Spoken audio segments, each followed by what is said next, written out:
Hano turi ni mu mudugudu wa Gahama, akagari ka Karangara, umurenge wa Rugarama, akarere ka Burera.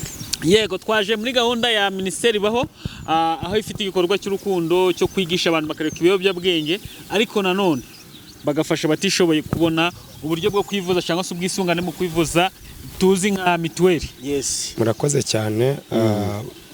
Minisiteri yabaho ni minisiteri igenda ibwira abatishoboye cyangwa ubuzima bugaragara nk'ubutariho ko bugomba kubaho. Rimwe twamamaza ubutumwa tubwira abantu ngo roho nzima mu mubiri muzima ni wo mumaro wabaho minisitiri. Kugira ngo profita guciye muri make ya Minisiteri Baho ikintu isanzwe ikora ni nacyo kintu catuzanye hano, wo kwakira umuntu nka Sekazwa na wumvise ku mateka ye wumva bimeze gute muyobozi? Murakoze, ngira ngo ni ibintu bishimishije bigaragaza ko guhinduka bishoboka. Guhinduka birashoboka, umuntu akaba yava mu nzira mbi, mu mikorere mibi agakora neza. Amaze kubaka amazu menshi, kusajya hajya profit nangahe? Amazu 4. Mituweli mumaze gutangira abantu bangahe mu gihe ni igikorwa mukora buri mwaka? Mwaka washize twariye abantu 150. Yego. Yego, reka nibarize umuyobozi kuri certificate baguhaye. Bisobanuye byinshi. Nanjye niyo nangiye kukubaza ati uko tuje ahangaha bamuha certificate, ariko wenda tushobora kuba abantu bataragize amahirwe kugira ngo umuyobozi basobanure impamvu muyimuhereza, kugira ngo mubashe kwidusobanuriraho neza. Iyi certificate isobanuye byinshi. Cyambere isobanuye nuko duha agaciro gakomeye igikorwa baba bakoze. Icya kabiri ni nisomo. Ni nisomo ryuko umuntu akwiye kuberaho abandi. Yes, ni by'agaciro gakomeye kudita hano kuri Gonareke TV. Amarema nakomeze kubana namwe. Njyewe nitwa David nk'ibisanzwe, ndabasuje hano hose mwamuherereye, mwamuri mu Rwanda cyangwa hanze y'u Rwanda. Mwumve ko mbasuje kana mubwira ko mbakunda cyane bivuye ku mutima, ndabakunda cyane bivuye ku mutima. Sinaza ngaha mu karere ka Burera, ariko sindi nyenyine. Ku ruhande rwanjye ndi kumwe na CEO wa Concord TV Show, Tumimana Concord. Tumimana Concord. Meze neza cyane. Hangaha tubasobanura urugendo twaje mahanga. Yes, twavuye Musanze. Mujyi wa Cyuve niho ntuye. Utuye muri Muhoza. Yes, tugera mu Gacaca, turengwa Gahunga, tujya Rugarama. Hano turi ni mu mudugudu wa Gahama, akagari ka Karangara, umurenge wa Rugarama, akarere ka Burera.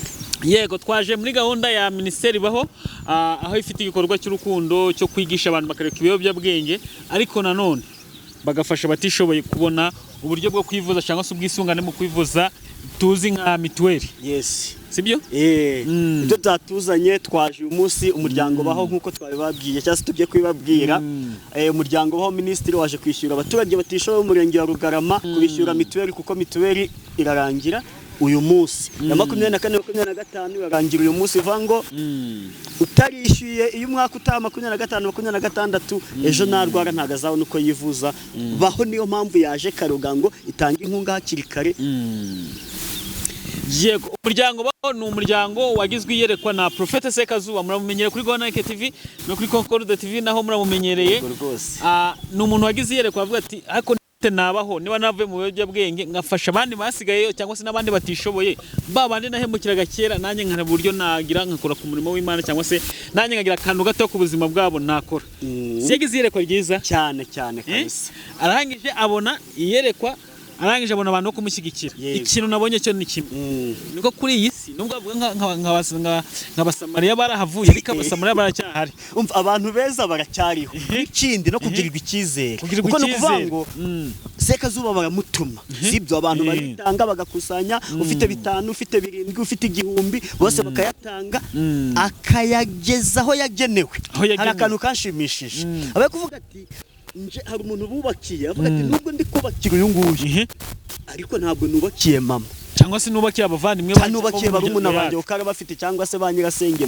Ati ahubwo niba inkunga yaraje igenewe David ntabwo igomba kuyobanguze kwa Concord, ariko igihe yawe izayobera iwanjye nzayigaruza isengesho iyo baguteze ketse ngiye yitumyeyo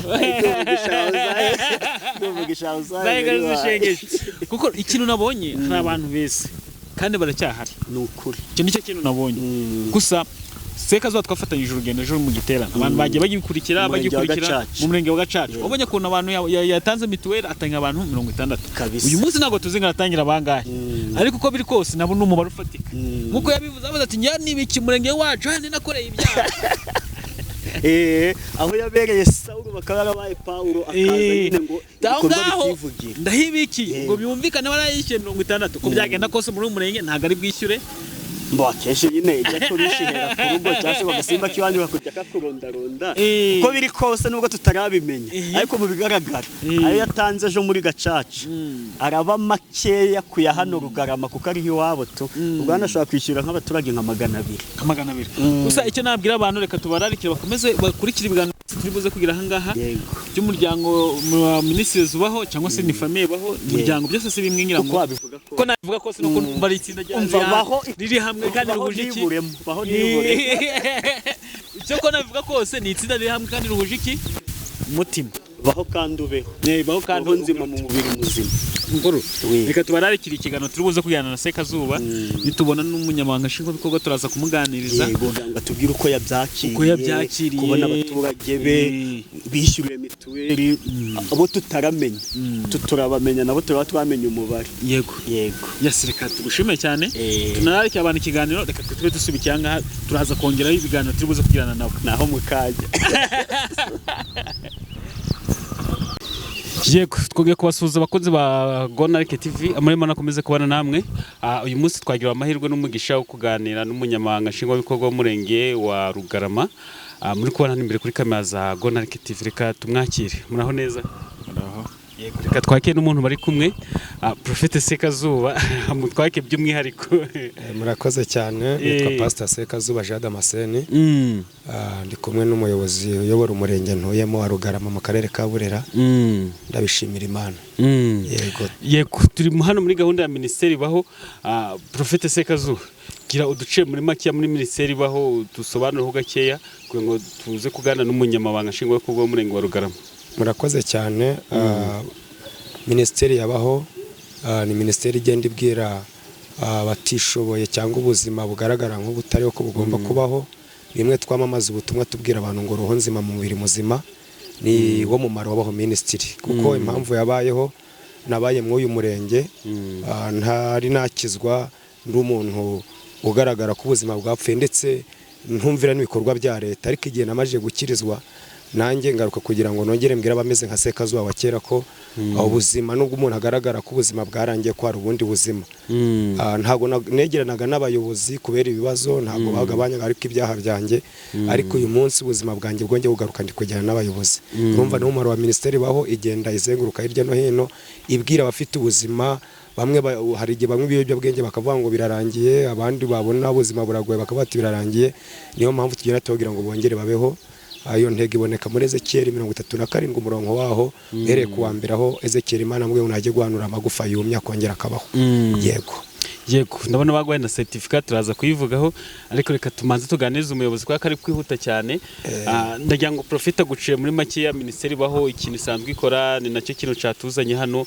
wo kwakira umuntu nka Sekazuba na wumvise ko mateka ye wumva bimeze gute muyobozi murakoze ngira ngo ni ibintu bishimishije bigaragaza ko guhinduka bishoboka guhinduka birashoboka umuntu akaba yava mu nzira mbi mu mikorere mibi agakora neza yaba no mu buzima busanzwe ndetse no mu buzima bwa gikristo ni ikintu twishimira rero nko kugira umuturage wavuye muri iyo mikorere mibi akaba ari umuturage w'intangarugero kandi akazirikana akibuka hamwe yabaye akumva yatanga message kugira ngo babandi yasizeyo baveyo abereka inzira nziza yo guhinduka no kumenya Kristo icyo bivuze ni ikintu dushima kandi twishimira kumugira nk'umuturage wa Rugarama wahindutse kandi w'intangarugero yego Minisiteri baho yagiye ikora ibikorwa byinshi sinzi niba bimwe ubizi yagiye yubaka amazu hano mu murenge wa Rugarama ubu ngubu umunsi twatanze mituweli iyo mubonye nk'ibyo bikorwa byose Prophete Sekazuba aba yabaye nk'umufatanyabikorwa niko nabivuga ngewe kuko hari bamwe aba yagejeje ku iterambere mubifata gute turabizi Pastor Sekazuba dukoranye igihe aradufasha kandi nk'uko baho ibisobanura nyine ntabwo ari ku izina gusa umuntu akwiye kubaho akabaho ubuzima bwuzuye baradufasha rero hari amazu menshi bagiye bubakira abatishoboye no kuza nk'uku bagatangira imiryango itishoboye ubwisungane mu kwivuza ni ikintu gishimangira izina ryabo kandi imvugo yabo ikaba ariyo ngiro yego kandi niyo tujyaye no mu bintu bya Bibiliya imbuto nizo zigaragaza umuntu turabishima rero cyane ibikorwa bakora turabizi ni byinshi ntiwabirondora kandi baranakomeje turabashima cyane yego amaze kubaka amazu menshi kusajya hajya profe nangahe amazu 4 mituweli mumaze gutangira abantu bangahe mu gihe ni igikorwa mukora buri mwaka mwaka washize twarihiye abantu 150 yego reka nibarize umuyobozi kuri certificate baguhaye bisobanuye byinshi nanjye niyo nangiye kukubaza ati uko tuje ahangaha bamuha certificate ariko wenda tushobora kuba abantu bataragize amahirwe kugira ngo umuyobozi basobanure impamvu muyimuhereza kugira ngo mubashe kwidusobanuriraho neza. Iyi certificate isobanuye byinshi cyambere isobanuye nuko duha agaciro gakomeye igikorwa baba bakoze. Icya kabiri ni n'isomo ry'uko umuntu akwiye kuberaho abandi n'icyo yego wenda kugira ngo tuze kukurekura Sekazuba dusigarane turaza kuganira nawe ni nyire jambo wamusigira kugira ngo tunamukundishe n'abandi bantu bamukurikiye ukawamugira nk'umuyobozi usanzwe umuyobora. Icyo namubwira ni ugukomeza umutima w'urukundo afite kandi agakomeza akibuka aho yavuye kuko yasizeyo benshi ntago barashirayo turacyafite abaturage bakibaswe n'ibiyobyabwenge yego ariko nakomeza gutya ngira ngo hari n'igiterane cyapangwaga kandi gikomeje turi gushaka uburyo ahantu twazagikorera bigendanye n'amabwiriza igihugu cyashyizeho ariko namubwira ngo iyo gucika intege akomeze ndetse n'abaho minisitiri muri rusange agakomeza iki gikorwa kuko urukundo ni naryo dini rya mbere rihari Yesu yasize urukundo niryo dini rikuru kandi ubona babishyira mu bikorwa ntibazacika intege nuko tujya dusoma nubwo turi abayobozi ariko na Bibiliya turayisoma turabizi ko na nyuma y'ubu buzima hari ubundi. Amen. Rero ibakomeze ntibazacika intege. Murakoze cyane reka tubabohore no mukomeza akazi. Imana yasante. Aha profe yego reka ntume na uriya muntu uri hano kuri Concorde TV show no hano ntago nzajya gusiga rwose tuganira hano turi kugaragara neza cameraman nta kibazo cya furu kirimo twese turi kugaragara neza fresh profe kakantu nagafite reka tuganire wumvise ko n'umuyobozi avuze ubyakiriye ute? Urakoze cyane uko mbyakiriye ndanezerewe. Ikimenyetso cya mbere avuze kwihangana urabona ibi twari tuzi ko turabikora ariko habaye igiterane noneho wenda tukidagadura ariko igiterane nubwo cahagaritswe kubera amabwiriza atari yuzuye bamwe batubazaga twe ntago twacitse intege nk'abaho minisitiri twari dufite message ibiri zo kubwira abameze nka Sekazuba wa kera bagakizwa indi message ari kugira ngo dukore message yo kurihira abatishoboye mitiweli dufite umuntu wabuze 3,000 byo kuba yakwirihira ugasanga rwariye hariye muri gahunda yacu abaho minisitiri nuko nyina tubwira abantu ngo roho nzima mu mubiri muzima rero nkuko umunyamahanga nshingwabikorwa w'umurenge wa Rugarama bivuze yego aranabishumangiye ko tutacitse intege kandi Bibiliya itubwira neza ngo kwihangana gutera kunesha aranatubwira ati kwihangana kwanyu kuratuma n'igiterane congera kugira gute tugishakira umuti iyo ducika intege tweba ngo twandikiye ubuyobozi butegura igiterane none kibe gihagaze n'ibyo twe turakora reka tubireke ntago twaba tugaragara nk'abana b'Imana kandi urabona ko nubwo kitabaye hano muri Burere ejo cabaye muri hehe muri Musanze ibyo byose byatewe no kwihangana kwacu ndabizi uri mu bantu tugendanye urugendo rurerure yego twararugendanye pe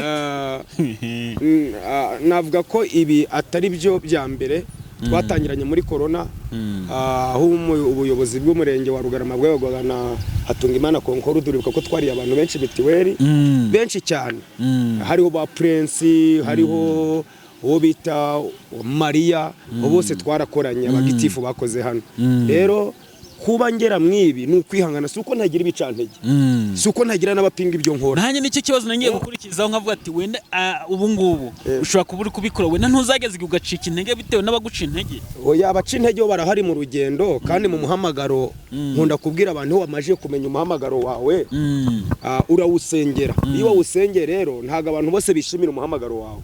Ibi nkora ku Mana ni byiza, ndetse no kuba afite umutima w'umuntu ni byiza, ariko twibuke ko neza ko Abeli yakoze ibyiza, Gahini akagirisha ari kandi bavukana. Urumva Abeli Gahini ntiyifuza ko Abeli yakora ibyiza, kuko yashimwaga ibyiza imbere y'Imana yakoraga. Rero nta society iburamo ba Gahini, nta society iburamo ba Gahini na ba Abeli. Rero ibi bintu nkora bishobora kuba bira society nyarwanda benshi neza, ariko hari n'abatabyishimira. Bazi Sekazuba wa kera, umwe wari ubusa nk'uwapfuye akabazutse. Hari na benshi uva ko naguma mwabura buzima nkakomeza ngapfa bikarangira. Rero aba babona nkora ibikorwa ntago benshi babyishimira, kuko hari ibintu bibiri bizaba hisi kanarangira, ishari ntago rizarangira. Rero kutagira icika intege nibyo bitugejeje kwibi, nibyo biduhaye indi icyemezo cy'ishimwe n'ubundi iki ni ngira ngo nta wakibasumira neza reka ngisome. Repubulika y'u Rwanda, Intara y'Amajyaruguru, Akarere ka Burera, Umurenge wa Rugarama. Icyemezo cy'ishimwe. Ubuyobozi bw'Umurenge wa Rugarama burashimira abaho Minisitiri ku mikoranire myiza ufitanye n'Umurenge wa Rugarama mu bikorwa bikurikira: kwishyurira ubwisungane mu kwivuza mituelle de santé abaturage batishoboye, Imana ibongera imigisha. Bikorewe i Rugarama kwa 28 z'ukwa gatatu 2025. Ingabire Samuel, umunyamabanga nshingwabikorwa w'agateganyo w'Umurenge wa Rugarama. Muzahore mushimwe. Uzashimwe rimwe, ubaga gushimwa rimwe, biba bibi. Uzahora ushimwa rwose. Murakoze cyane. Yego, uyu wenda sinzi ikintu wagiye kongera ngo umeze ikibazo nangiye kukubaza. Ari ikintu nari warushatse kumbaza, nababwiraga mu rugendo rwacu harimo kwihangana. Yego. Kandi cyambere amaje kumenya umuhamagaro wawe mu rugendo urakomeza.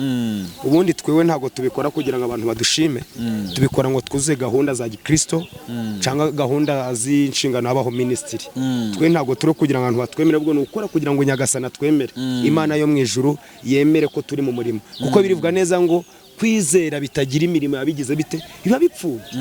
We turi muri ya gahunda yo kwizera tukagira imirimo, tukabwiriza ubutumwa nk'abo babonye muri Musanze bakirijwe bakareka ibiyobyabwenge, twarangiza tukariha mituweli. Urabona ni abaturage benshi turisha hano mwaka karere ka Burera. Ngira rero ngo ni igikorwa cyiza, udafite kwihangana tuba dufite ibindi bibazo natwe twayakoresha. Suko abantu batanga amafaranga ari uko bakize cyane, ubwo cyambere ni ugukira ku mutima. Suko nanjye bizera nk'umuyobozi w'abo ministry bayatuma ntafite ibibazo, ntakora amanyanga y'abandi ngo nyakoresha ibindi, ariko oya, intego yacu niyo kugira imirimo ya Gikristo, kandi tukagenda tukabwira bamwe bari ameze nka Sekazuba kera, burya niyo babonye wa wundi wari warapfuye ari kugera ku murenge akagirirwa icyizere cyo gutuma ngarihere mituweli, n'umuntu aratinya kuba yamubitsa na 5. Urumva iyo ni indi vantage ituma n'abandi bameze nkanjye bashobora kuba bahinduka. Murakoze cyane. Reka nkubaze kino kibazo. Tumaze kubaka umuryango baho, umaze kubaka amazu 6 nangahe? Ane hano. Ane n'indi yo muri Cyanika twatanze amabati 20 mu murenge wa Cyanika. Umwaka ushize abantu barihiwe mituweli bari 150. Ubu ngubu hishyuriwe ndakeka kubera twakoze mu burere bubiri. Yego, ibyo ndi kuvuga twibutsa abantu uyu munsi tuteki zingahe? Tutariki 30 z'ukwezi kwa kangahe? Kwa gatandatu. Uvuga ngo umwaka wa 2024 2025 w'ingengo y'imari ari nawo mituweli yishyurirwamo warangiye. Bivuga ngo ejo umuntu waba utarishyura mituweli ya 2025 2026 ntabwo yemerewe kwivuza. Dushimira abaho ministry kuba yarabikoreye ku gihe, kuko hari abantu bajya baza gufasha bafasha umuntu ibyo agombaga kumufasha muri make ko ndukaza kugaburira umuntu arashonje, ariko ukaza nyine urwasa kubitamira bitarashoboka. Uvuga ngo ugasanga baje kwishyura abantu mituweli mu kwezi kwa 12, ariko ho ministry ibikora mbere. Ejo 29 muri Musanze, uyu munsi tariki 30 uba amafaranga agiye guhita ajya muri system, no vuga ngo amutura gutishoboye ejo atangira kwivuza azahita yivuza. Mani baho umugisha, muzahore mushima. Ikibazo cyane bazaga kica kiti ni byiza kuba dukoreye ibintu ahantu wavutse, we uri ugakora ibikorwa nk'iba ahantu wavutse ubundi si bwo bwa mbere bisobanura ariko nanone ugomba kunga kubidusobanura kuko ari abantu badukurikira aryo hasubiwemo ubyiyumvamo ute kuza ahantu wakoreye ibyaha ahantu wibye inkoko ahantu wagira abantu ndetse singiye kuvuga ati bamwe muri bo buhaye mituweli warabahemukiye ubyumva ute?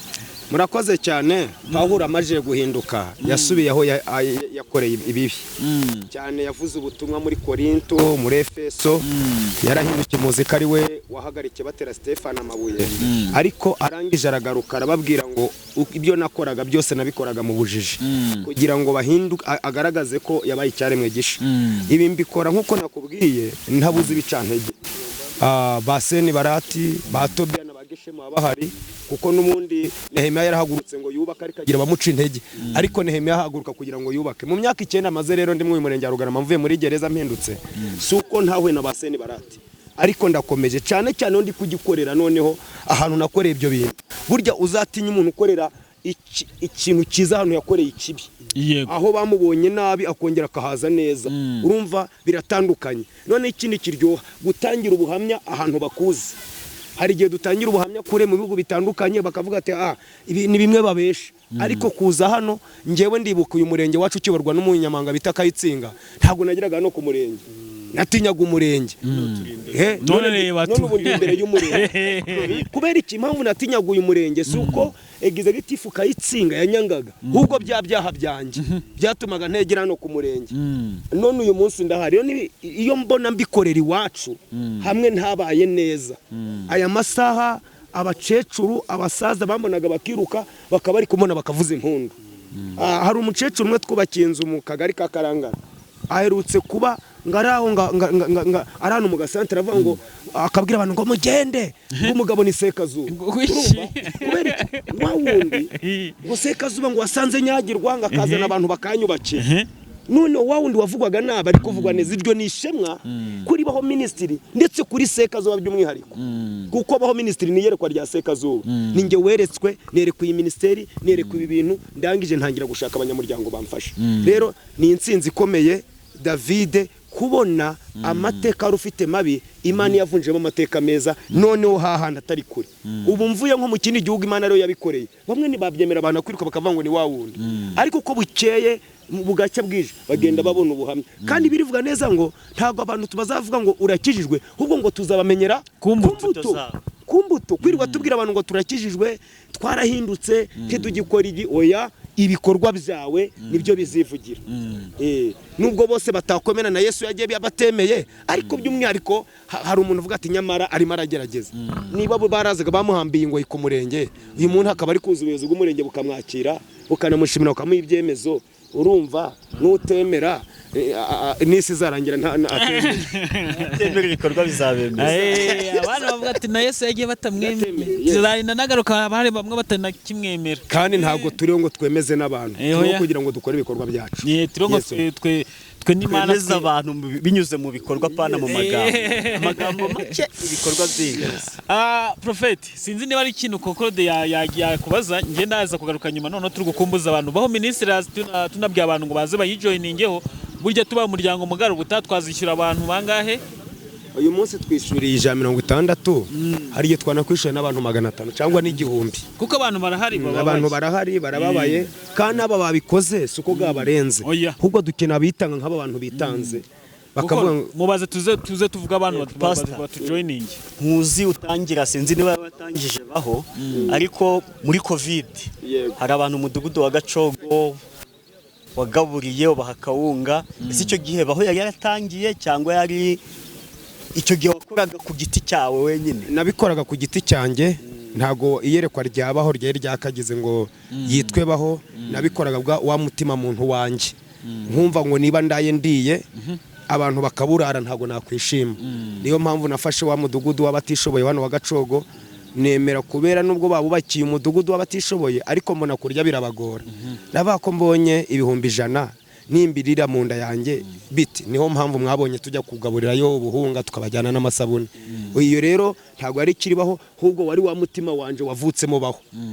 Turaho ndibaza ubushobozi bubukura ahantu ubushobozi mbukura urabona mwirivuga butumwa nibyo twakubwiye ngo dufite abantu niba hatuma Imana konkuru udabonye mwivuga butumwa Sekazubaga kuko hari abantu tuzi mu Rwanda tuzi ko hari abantu bafashwa akabavuga ati umuntu kamuhesha umugisha nimumpeshe umugisha ibyo 200,000 umutima wanjye ntiwemera kubirya honyine kuko nanjye sinarinze aho biraturuka nasanga ngo Mana mpa none mbonye Imana impaye kuki ngiye kurya arundi rugusenga ngo Mana impa isabune none wabuni nawe niba Imana impaye ibyo 200,000 nimfatamo 100,000 nkabihereza abantu 10 birarutwa kuba nakuza sitoke mu rugo iwanjye tukazarya tugasaza ahubwo nimfate niba ari sitoke narinda fate kimwe cya kabiri ngende ngira abo nanjye abo ndemera basigaye bavuga ati nyamara Imana ya Sekazuba itumye turara cyangwa Imana yakoresheje umukozi w'Imana Sekazuba turi ico gihe rero nuko mbona ayo mafaranga kuko nta sareni ngira ku kwezi ngo banahembwe ahubwo ni kwakunda abantu bajya baduhezagira umuntu akavuga ati nge nagukunze ndaguhezagiye kuko dufite abantu bafite uwo mutima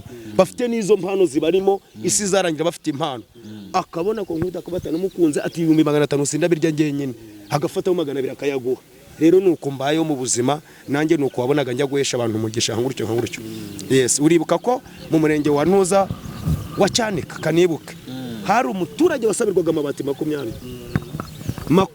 amabati 20 umugabo yaramutaye ari kunyagirwa ariko akeneye isakaro kugira ngo bamuhe umuganda wo kubakirwa hasi ako kanya umuyobozi w'umurenge yahise abingira ati ko tuzi kugira umutima ukunze watubonera amabati nta comment nashizeho ko nafite amafaranga nese njye kugura amabati 20 basanga bari no mu munsi mukuru wa FPR bagiye kubona bananzanya amabati suko byari byansagutse ndabyibuka twari turi kumwe icyo gihe twari turi kumwe rero ni umutima kandi ngewe ntitengo ndakuzi aha Imana inyerekeje nuko ngenda ntago nkorera ku kimenyane aha Imana ivuze ngo jya kwa Konkorude naho jya kwa David naho nta kuvuga ngo David ni inshuti yanjye ngo none umugisha wa Konkorude kangukwepeshe ngo jane David ko tuziranye ndabyibuka ari naba bagiye kubikuziza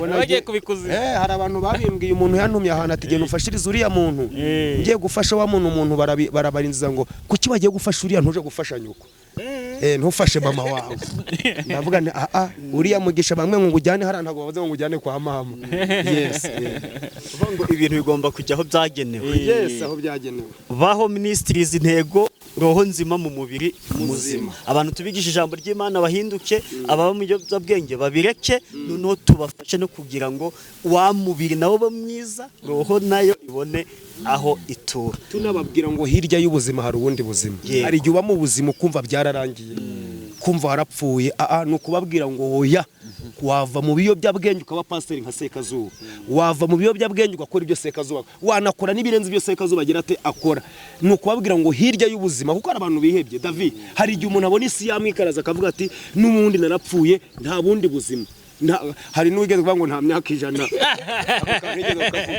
usaza twasifite 100 hari umuntu uhura n'isi isi kamukubita akumva ko ubuzima bwe ari ukunywa urumogi ari ukunywa akanyanga ndetse n'umuyobozi yamubuza akumva bafite ikibazo akumva ubuzima bwe bwararangiye ariko reka tubwire abantu ngo hirya y'ubuzima hari ubundi buzima njyewe nanjye nuko nabagaho nari nzi ko nta bundi buzima nagira niyo message tugomba kubwira abantu tukababwira ngo mwongere mubeho kuko Ezekeri yabikoze ngo haranditse ngo aho wigaragaraguye mu ivata ryawe ndavuze ngo baho rero Imana ihindura ubuzima murakoze cyane yego noneho reka tubwire abantu badukurikiye bashaka kwifuza kujya mu muryango baho tubwire igisabwa n'ubundi turatubibabwira ariko noneho hari umuntu ushobora kuba dukurikira aribwo bwa mbere akavuga ati se baho ko numva ikora ibikorwa byiza bijyanye n'umutima wanjye kuko nanjye mbyifuza ni gute nahora na Profete ni za telefone yanjye gatoya ko hari akantu nahita mbabwira noneho kugira ngo Profete n'ubundi atubwira ati se uyu muryango kuwuzamo bisaba iki ni ikihe kigenderwaho si umuryango uzakira abantu bangahe uzageza ahangaho uhagarare gutyo ni ibintu nk'ibyo agiye kudusobanurira murakoze cyane baho ni umuryango udashingiye ku idini n'itorero ni umuryango w'urukundo abantu bubaha Imana bahindura abantu gukiranuka ariko bakababwira ngo ubuzima urimo Yesu yabuhindura kwinjiramo nta bisabwa ni ukumva ko ushoboye kuba muri baho ukabyiyemeza kuko baho ntago ari bidukora hari naho tugira tugakoresha amasengesho nk'ubu tujya tugira amateraniro ya buri kuwa kabiri saa 9 mu rukerera tukagira amateraniro yo gusengera babane nabo hari abo tumaje kugira kuri bo bamaje gukizwa bari barihebye kuri bo hari umuntu duherutse gusengera wari wafashe icyemezo cyo kwiyahura ariko aje mu materaniro yacu ya saa 9 za mu gitondo kare ahita yihana icyo cyaha cyo kwiyahura kubera ko umugabo yamutaye. Urumva dufite ibintu byinshi turi kugaburira abantu. Hari abaza tukabasengera kubera ibibazo bakagira, tugira ayo materaniro abyuka ku wa 2 saa 9, tukagira amateraniro abyuka ku wa 5 saa 9 zo mu rukerera, tukagira amateraniro abyuka ku cyumweru saa 9 mu rukerera. Ayo materaniro urajuinga ukajya tukoresha Zoom. Tuba dufite abanyamuryango mu Rwanda, Uganda, Amerika, i Burayi, ahantu hatandukanye. Dufite abanyamuryango nk'aho bakeneye aho ngaho. Washobora no kuba ari gihe unahagera dufite abantu maje gukizwa dufite nk'abana nk'umwana urafashe icyemezo cyo kuba ngo yakwica mama we ntaba hano muri Afurika, ariko ejo bundi yaje mu materaniro yacu arangije kwajyamo aca mu gikari arihana. Rero dufite baho ntago ari bigusa babona dukora nisa na mitima, tugenda twabwira imitima yihebye tukababwiriza ubutumwa tukanabasengera. Ese wa ufite uburwayi bwanze gukira ibyo iyo ni impano yacu, ntago ari ugutanga amafaranga gusa no gusengera abantu turabasengera. Rero dusengera byinshi, urumva kuzamo ushobora kuzamo tukakura no mu gikristo, waravuye no mu itorero bahika kurera ukongera bakabona basubiye hehe mu itorero ryawe. Turarera ntago dufata abantu ngo tubagira ibirara, turihira mitiwera abantu ariko tukabwiriza n'ubutumwa kugira ngo abantu tubarere mu wakwinjiramo ufite imana, tugira abantu basenga, wakwinjiramo ufite amafaranga ukayatanga nk'uku. Hari utazi kubwiriza nkanjye ariko kuri bo watanze amafaranga warihiye abantu 5 yakoze igikorwa. Yewe hari n'uwatangiye wampaye 5,000 ubwo si umuntu umwe ra none igihumbi ngo iyo vango no umuntu n'igice 5,000 aravuga ati nanjye ninshaka ndihira umuntu umwe 5 yatanze. Rero uwo muntu niyivuza umwaka Imana iramukubira cyane. Rero reka tubwire abantu ngo mwinjire muri ministry, twashaka two muryango w'abantu miliyoni kwinjiramo nuko nomero zanjye ziba zihari, tukubwira uko winjiramo, wamana no kuza twaguhana link, wakenera ayo masengesho yacu tugusunikira link ukajoyinga mu gitondo ukinjiramo tugasengana saa 9 za mu gitondo wari bitangiye. Kandi turakomeje urugendo, dukomeje byinshi. Baho ministry ntago ari hano mu Rwanda gusa, tuzasohoka no hanze kuko ababaye ku isi ni benshi ho. Uzasanga turi Uganda, uzasanga turi Tanzania, uzasanga turi muri Kenya, uzasanga twazengurutse hirya no hino. Twe ntago turobanura ku butoni nuko. Yego. Reka tugushimiye cyane, ariko reka nanone reka ntange no nubwo nibuze ko yandika hasi, ariko hari nk'umuntu ushobora kutibuka kuyireba hasi ahubwo akayifata nka mwabyumvise ko rero kuza muri Baho Ministries icyambere n'umutima ushaka. Wenda utari wanayitanga hari akantu umukozi w'Imana yavuze, aravuga ngo uyu munsi birarangira kuba watanga mituweli kwivuza, ariko ushobora no kudukurikira wenda utaruzi ibikorwa byacu. Gutanga mitiweli birakomeje, waduhamagara ukavuga ati nanjye mwongereho abantu, kuko abantu bababaye mu karere ka Burera si abantu 100 gusa dutangiye, abantu babaye muri Musanze si abantu 60 gusa. Rero reka dusabe n'undi dukurikiye, mitiweli ikomeje gutangwa. Ushobora no kutubona warahize umuhigo ukaba utari wayabona, ntago byarangiye birakomeje. Ukura ko rwo ku mutima wadutuma tugatangira n'abandi cyane. Cyane kuko ari abageze no gupfisha umwaka batera babona amafaranga kwishyura mituweli. N'ikindi mituweli amezi 6 yo wishyuye igice, nuriye kwivuza amezi 6 kuva mu kwa 7 kugeza tariki 31 z'ukwa 12 ukaba uri kwivuza warishyuye igice. Ufite nk'umuryango w'abantu 6 wishyura 18,000, ushaka kuba wishyuye 9 waba uri kwivuza ayo mezi 6 noneho nyuma ukazishyura ndi mw'icyo kindi cyiciro. Umva bimake nta nkunga igiba ntoya, vango ushaka kuba ufite ibyo 9,000 kwishyurira igice kimwe cya famiye, uwo muntu nawe akaba ari kwivuza. Gutanga ntabwo bikenesha pe. Yego. Yes, nimero ya Prophet ni 078 45 50 31 7. Kanyisuyemo rimwe 078 45 50 31 7. Iyo ni nimero ya Prophet ku muntu wifuza gushyigikira Baho Ministries, kuyinjiramo uburyo bwose bwashoboka. Nuwayitwera amasengesho naye kina amasengesho rega byose byakunda. Byose na amasengesho. Nibi dukora no gusenga, niri koti nambaye no gusenga, nizi nkweto no gusenga, byose rero no gusenga, byose no gusenga. Prophet reka tugushimire cyane. Murakoze cyane. Wakoze kandi Imana iguhe umugisha, uzahabwa ibyemezo byishimwe byinshi. Murakoze cyane.